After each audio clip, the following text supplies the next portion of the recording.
Okay, let's just do it.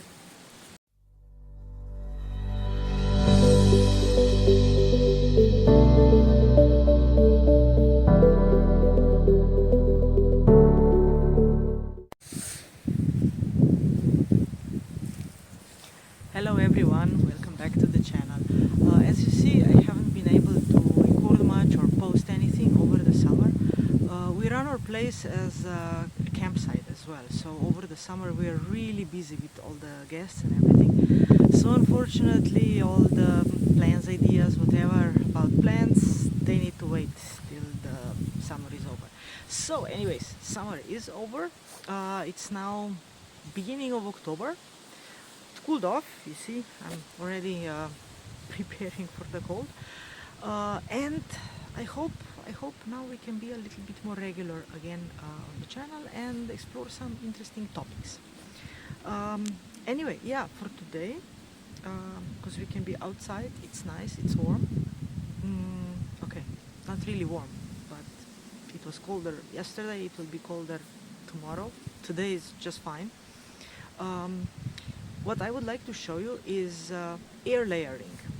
It's not a topic about carnivorous plants, but it's something really useful, something I like to do, something that's practical, so why not? Yeah, okay, let's just do it. So let's see how this works. First of all, we pick a branch that's about the thickness of a finger or less, but the minimum of a thickness of a pencil or something. Then this is a really nice spot, like you have last year's growth continuing into this year's growth. So nice thick spot. And what we need to do is we make an incision all around, because this is mulberry, so it's the same family as figs. They have this latex inside, so some plants have the latex, some plants don't. It's a little bit sticky, but never mind, I mean, it is what it is.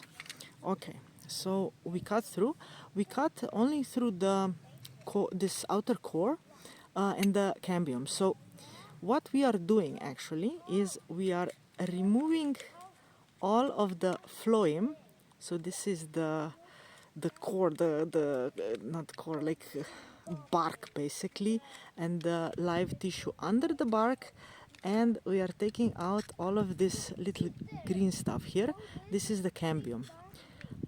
Cambium, my kids in the background. The cambium is the tissue that actually grows inward to form the xylem or wood, and outwards to form phloem. So this bark stuff. And actually, yeah, what we will want to do is get this part to grow roots out. So this sounds like really weird, like how can this happen? But actually we make the plant glitch a little bit. I just need to move around to get all the way to the other side. Be careful not to cut yourself. Use a sharp tool. Box cutter knives are just great. It can be a scalpel, it can be like a special knife for this. Main thing is that it's sharp and as clean as possible. Doesn't need to be sterile, but doesn't need to be like all muddy and everything. Just keep your tools clean. Okay, now we scrape to get all of the cells out, because if there is a path, if there is any cells of cambium that's connecting both sides, it will just grow back. Okay, so how do we make the plant glitch?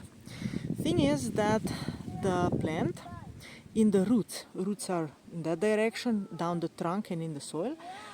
In the tips of the roots, every plant produces, of course, it sucks up water with minerals, and they come down here to the tips.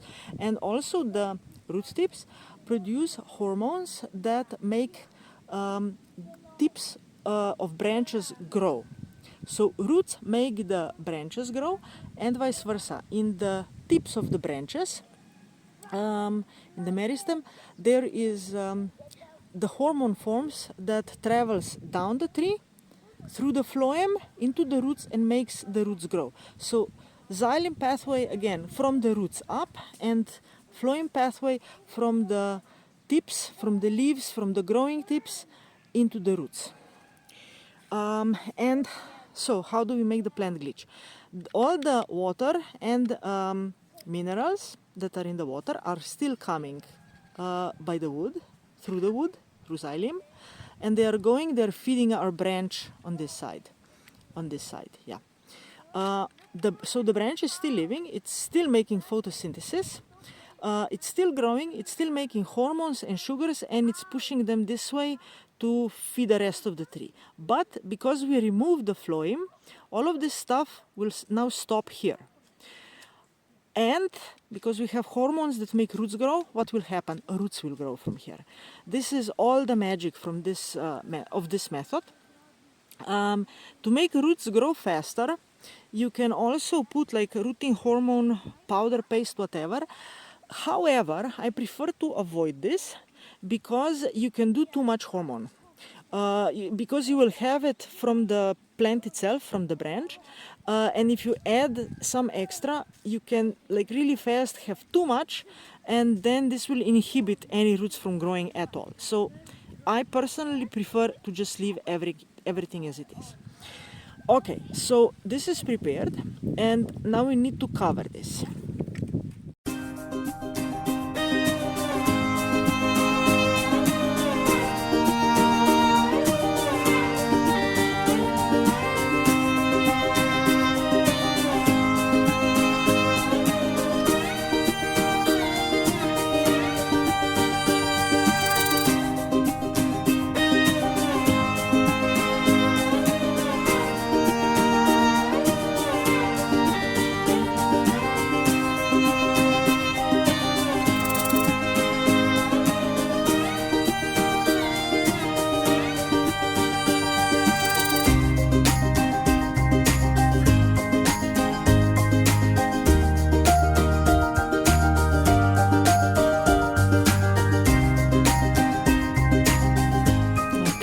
Drop the phone there.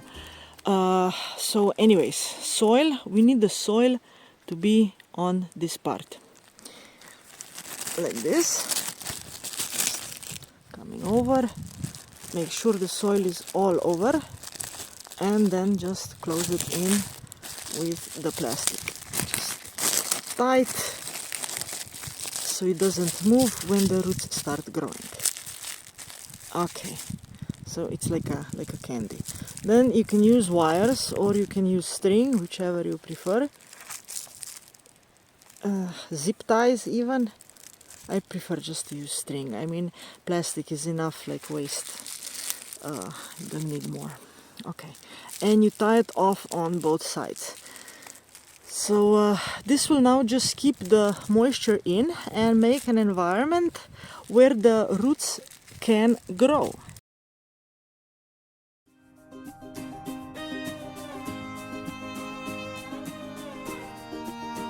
So here's a few examples of air layering I did on some of my bushes. There is more than this, but this is just to get like an idea of the range of species where you can use it. You can also use air layering to propagate some trees, some certain species of trees.